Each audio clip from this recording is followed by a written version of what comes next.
Hello and welcome back to Demure Soul Boom.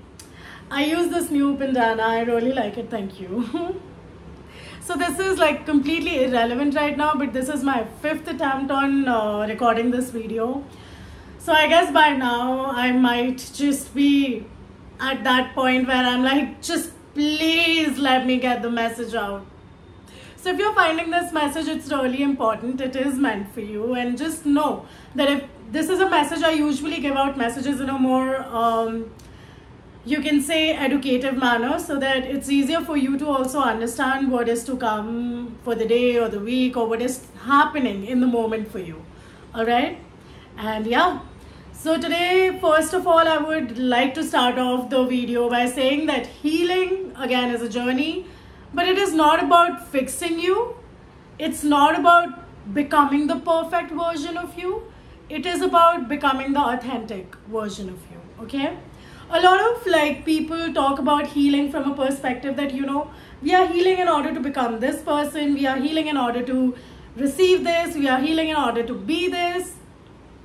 But let me tell you, whatever you're trying to be, whatever the version you have in your head and you're continuously repeating that, this is the perfect version that I'm healing for, or that I'm healing towards, or the person I want to become. Ask yourself, is that person you? Is that personality yours?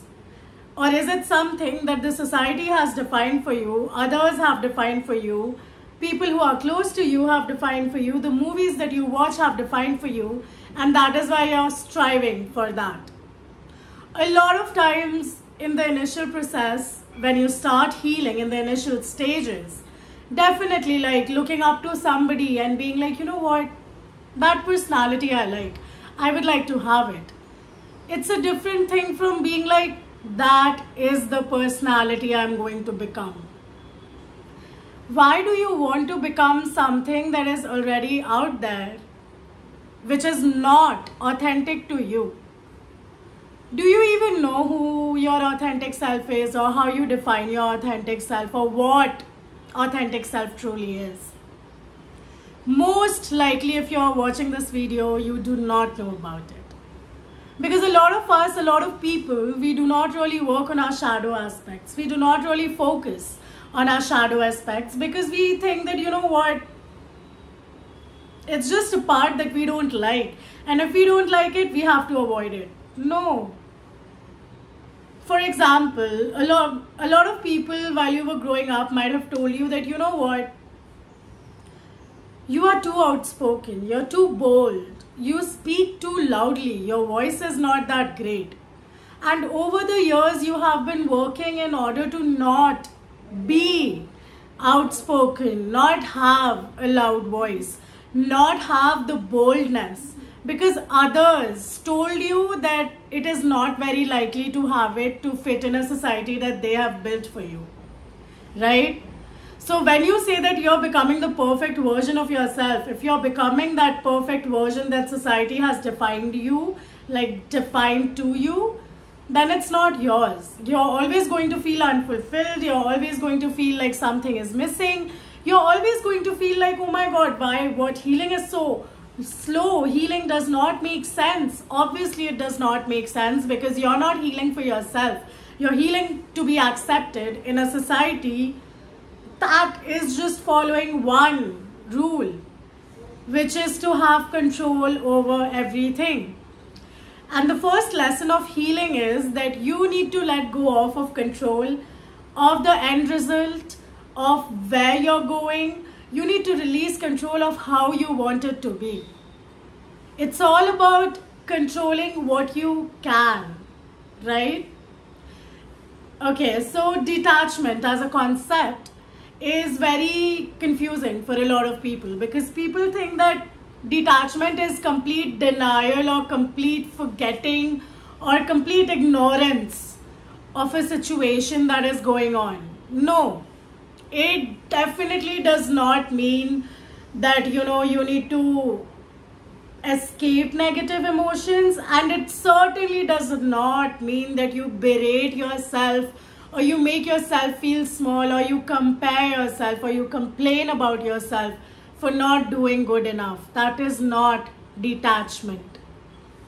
Detachment is basically looking at your emotional response in a situation from a third perspective, from a non-judgmental perspective, from a perspective that does not criticize you or the person in front, but analyzes that if this was my emotional reaction, where did it come from?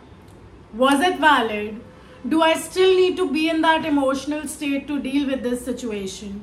Or can I just accept that it made me feel uncomfortable? I felt emotionally vulnerable at this point, but it's okay. It did not require such a level of emotional reaction that I gave, because my emotional reaction came from a point of trauma. And this is a new situation that has no link to my trauma. So it is all about forgiving yourself for behaving in a manner and accepting and acknowledging yourself for everything that you are. Yes, you might have felt really angry at a point in time. You might have felt like, oh my God, this is not right. I don't feel right. How can he talk to me like that? Or how can she talk to me like that? I am going to respond in a way that I have been taught. If you're going to do this, if you're going to have this reaction, that is not detachment. That is just you operating from a place of trauma. That is you just operating from a place of hurt. Now, when a person talks to you in a way that you do not like, and you know that you are allowed to put up your boundaries and you have the right to look out for yourself first, prioritize yourself first, detachment is something that comes naturally. Because when you feel emotionally triggered to a particular situation, you tend to take a step back, breathe in, and look at the situation like this person is talking to me in this manner and I don't feel good about it. Definitely. Have I told this person earlier to not talk to me like this? If I haven't, if they are still continuing to do so, then I am gonna take the step that I promised myself I would. It can be walking out, it can be just being like, you know what, I told you earlier not to talk to me like this, and since you have not mend your ways, I am just gonna wait. I am just gonna wait it out for you to calm down and come to me when you can talk to me in a normal way. That is a boundary. Number one is you can put out a boundary. If not a boundary, if you're so triggered that you know that you will actually spew shit that you don't mean because you're emotionally hurt at this point, you can just get up and leave. Like, you have no obligation to give a explanation to the person in front. Only if you've made your boundary clear. And if you've not made your boundary clear and a person speaks to you in a way that you do not like, that hurts you, that triggers you, and you're like, you know me for so long and yet you talk to me like this, instead of putting the entire blame on them, take the accountability that, you know what, I allowed this person to do it. Because if I would not have allowed the person to be this comfortable or to be this ignorant of my emotions and my needs, I would not be in this situation. Accountability is the third step which you have to have apart from acceptance and acknowledgement of yourself is accountability. And accountability is not just on your end, it is also on the end of the other person. If they are not taking accountability for their actions, you have no fucking obligation to stay in that situation. You can just make it clear that, you know what, I'm done. I'm gonna go out. I'm gonna leave. I don't care. And then if it is a narcissistic person, they might manipulate you. They might manipulate the situation. But remember, you yourself, if you feel that you're a avoidant or anxious attachment person, like your style of attachment is anxious attachment, then oh my God, please speak up. Speak up what feels true to you. Speak up what feels right to you. You are not like enslaved by anybody. You're not paid by anybody. You're not, nobody looks after you, honestly. Until and unless in a way that they feel is helping their life. They do not look out for you. Even your friends. It's like, in my situation, when I went to my friends and I was like, you know what, I feel really distraught. I feel like I'm stuck in a rut, like I don't know what's happening. They told me a perspective which was so narrow that the moment I heard to it, I was like, it does not resonate with me. I mean, okay, job might be a thing for you, but it is not for me. You can't base my entire life going just amok just because my job is giving me issues, or just because I don't have a job. I don't understand. Like, me coming to you was not for you to tell me why my life is going wrong. My intention was for, to come here to discuss, for you to show me what accountability I had to take, instead of telling me everything that the society has been, teaching me for so long. That was my, you can say, standard that I set for my friends. And when the old friends, the old acquaintances that I had, when they were like, falling back from that standard, no matter how painful it was, I made the decision. I made to put myself, I decided, I chose to put myself first. Because who's gonna put me first if it's not me, right? And the understanding, the belief that, oh my God, what I think and what I say is not intended to hurt others, and if they are getting hurt with it, it is not my responsibility to take care of their emotions, because they are entitled to their emotions. They are entitled to feel whatever they are feeling. They are even entitled to their reactions. But those reactions need to be compassionate enough towards both of us. Even if it means putting up a boundary with a close one. It is for you to realize that the more you release yourself, the more you release your decisions based on your emotions, the more clarity you get, the more easier your life becomes, and the more peaceful it is. Because we were never taught to process our emotions. We were always taught to be in denial or escape it, because they are so scary, right? It is not true. Trust me, it is not true. Why do most of the people out there not even acknowledge or accept that whatever they are doing is out of a place of emotions, and within like a day or two they come back to you and they are like, you know what, we did not mean it, we are so sorry. And when you ask them that, okay, if you did not mean it, then why did you even do it? Like, what was the point of doing it? They won't have an answer. They'll be like, it was in the moment, it was what I felt. Honey, that's called emotions. Just because you are uncomfortable with the word emotions does not mean you can escape them.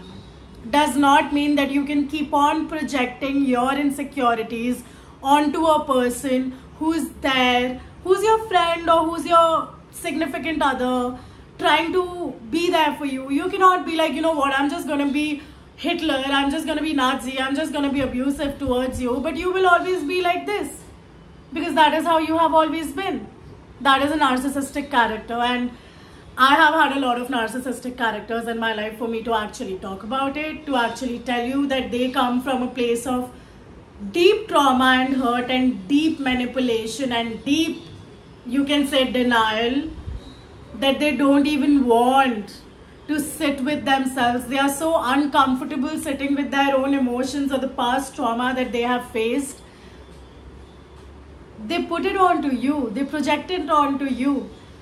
For example, when you look at a social media influencer and they are really famous, but you get jealous somewhere. You feel, really jealous, and you feel really angry that, oh my God, how can they do this? Just because you feel that, oh my God, how can they do this? This anger in you does not mean that whatever they are doing is shit. Whatever they are doing does not mean shit. You know it means shit. You know it means shit. That is why you were even looking at that video or that reel or that shorts or whatever you were looking at. You know why you were jealous. Because somewhere deep inside of you, you have rejected this part of you. This part that the social media influencer is so freely, happily flaunting out there. be it their authenticity, be it their boldness, be it whatever, be it their dances, be it their comic, like whatever it is, they own up to it. And when you feel jealous, it is your inner want of your inner comic, of your inner influencer, or your inner, you can say, model to actually come out, and for you to see your potential in that particular area, you know. Stop viewing things in a negative light. Start rebuilding your narrative. The same thing that I have been saying for so long. Like, the moment you start rebuilding your narrative from a positive light, your life changes. Instead of viewing it like, oh my god, this video is so disgusting, this person is so disgusting, how are they even doing it? Shift it to, oh, this is a different approach to what they are doing, to what I am doing, to what a lot of people are doing. And it is getting a lot of, you know, views. It is getting a lot of attention. And if this is something that I too can do, then why not try it? Why not go ahead and just do it? Like, what's stopping you? You are the only person stopping you. You are the only person telling you you're not good enough, you can't do this. Okay, your parents told you you were not good enough. Okay, your family told you you were not good enough. Okay, your husband or your boyfriend or your girlfriend or your wife told you that, oh my god, you can't do this, you will fail. They can't do it. They are projecting their insecurity on you. Right? And you can only say this out loud with confidence that they are projecting their insecurities on me and that is not my insecurity, is when you know who you are, is when you know what you can do, is when you believe in yourself that, oh my god, okay, if this is making me jealous, let me try it out. What if I have a potential in it? Explore yourself, explore your potentials, explore what you want to do. Like, how long are you going to live a life that is defined by others and not defined by you? How long are you going to live the version of you that is defined by others and not by you? It's all your decision. Also, a lot of time, comfort, curiosity, and guilt are interlinked. These three concepts, comfort, curiosity, and guilt. Curiosity, okay, so FOMO. I'll take up FOMO under the topic of curiosity, okay? You're really curious as to what is happening out there. You're really curious as to, oh my god, I am like missing out on so much. I might not just be able, like, okay, you're missing out. You're so curious as to what is happening in that particular situation that you're not living in this present situation with yourself. Fear of missing out is basically fear of missing out on what other people are doing, on how they might just realize how better off they are without you, and how they might just stop calling you to certain plans because, oh my god, they had a revelation since you were not there that, you know what, they have a better time without you. No. Like, literally, no. What you bring to the table, nobody else can bring. If you are continuously so worried about how other people are going to abandon you because of your abandonment issues, when are you going to focus how amazing it is to miss out on certain things just to be with you? Just to spend time in this moment, doing things that you love, doing, I don't know, new hobbies or new art or new way of talking or new way of going out or new way of dressing or new approach to things, or like same old approach to things but with your own self. If you are continuously obsessed, if you're continuously curious about what is going out there, you're just bringing in shame, you're just bringing in guilt, you're just bringing in insecurities that you will take like so much time to get over if you don't realize that that is not what you want. Instead of using the word FOMO, I follow Tam Kaur, right? And she uses the word joy of missing out. And trust me, it's amazing. Every time you feel FOMO, just start chanting Jomo, Jomo, Jomo, Jomo, Jomo. Trust me, it makes so much more difference. It brings in so many new things, you know. And also, as humans, we have a curiosity of nostalgia, curiosity of bringing in that feeling of comfort and happiness that we had at a point in time in our lives to repeat in this new situation we are in. First of all, the first flaw with this thought process is it is called nostalgia for a reason, because it is in the past. And secondly, if you're going to recreate the same feeling that you had in your past, in your present situation, you're pretty much going to get the same lessons and same learnings disguised in different people, different situations, different environments. Because you're seeking that. Nostalgia stays in the past for a reason. Yes, you're supposed to cherish those memories, be happy, cry, whatever you want to do whenever you go through those memories. But it's a reason it's in the past. There is a reason it's in the past. Why are you forcing it to be in the present?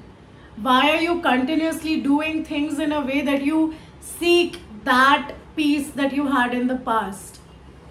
That was a past version of yourself who experienced it.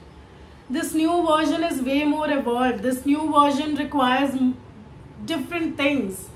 Yes, this new version might really feel like, oh my God, I'm in the same comfort zone. But this new version is also going to feel dissatisfied with that comfort zone because you grew out of it. You reached this point in your life for a reason. So if you're just gonna keep fighting, going back, then please go ahead. There's no point in healing. Healing is realizing that comfort holds you back. It does not bring in what you want. It usually brings in a lot of guilt, and nostalgia also brings in a lot of guilt. Because the things that you have not processed, the guilt that, you know what, I am not meeting certain standards, or I was wrong in this place, I should have done it differently.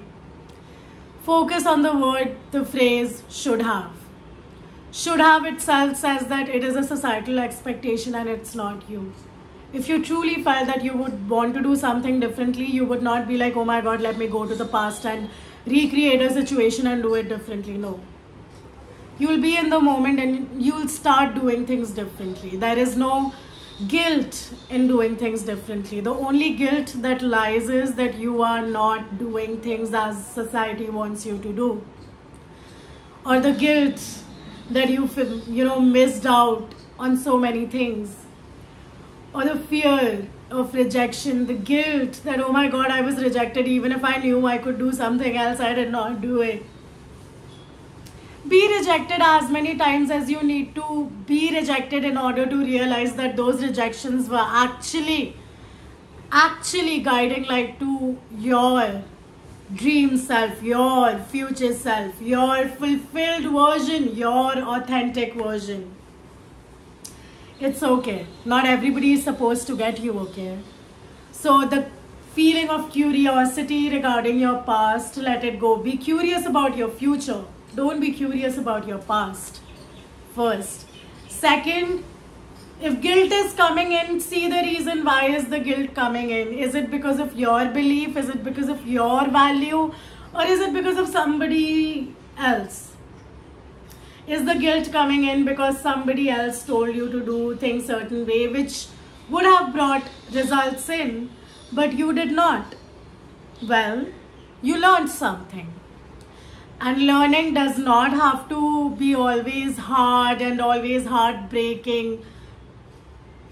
For something to end or for something to go away, it does not have to get ugly. You can just know that, okay, I did not listen to the person and now I know better. I know how to do things.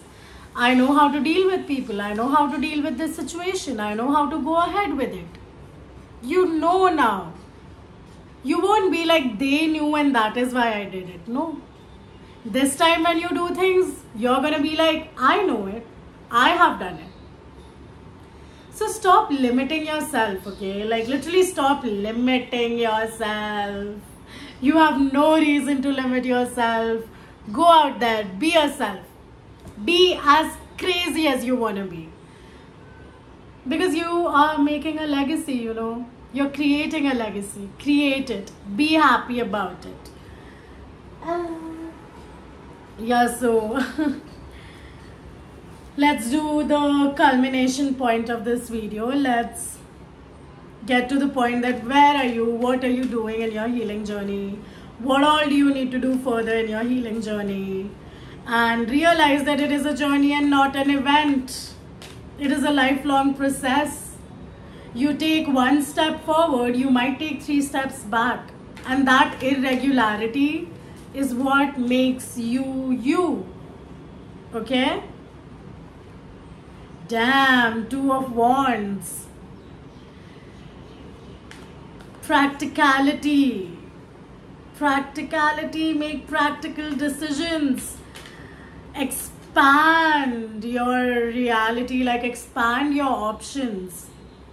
You have a lot of it's a decision making card, the 2 of Wands, and you have options.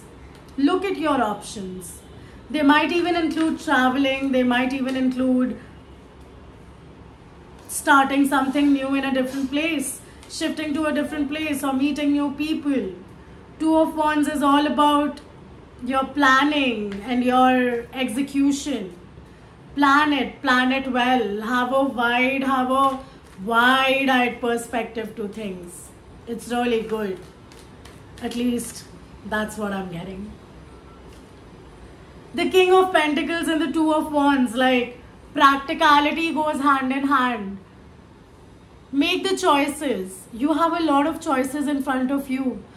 It might be, and it does include travel, because you holding these choices, be it at any point in your healing journey, you are open to have a practical take, to just be the King of Pentacles, like have that money flow in, have that money energy, that abundant energy around you while you make those practical decisions. These 2 cards hold a lot of practicality in it, okay? Like, and the Magician. You are at a very beautiful state in your healing journey. The Magician is basically creation. You're creating all of it. Your life, your desires, yourself. You're creating it. You have so many choices in front of you, but you are acting blind to it. Don't. Do not act blind to the opportunities that are in front of you, even if they are the tiniest, smallest of opportunities. Go out, grab them. Live yourself, live your true identity fully. Be practical about your decisions. Let yourself be practical about it and not be emotionally driven. That is what the entire video was about as well, right? So go out there, explore your options with practicality and create the reality that you want, because there's a lot of creation. The Magician card, even though it fell down, I really want to pick it up, but it's about creation. It's about owning your entire existence up. You have that balance, the masculine and the feminine energy inside of you. Get the balance. Create with that balance. Choose the options. You have it all in you. I love you all. I love you all for tuning in, and I really hope you have a great day, great weekend, great month. Bye.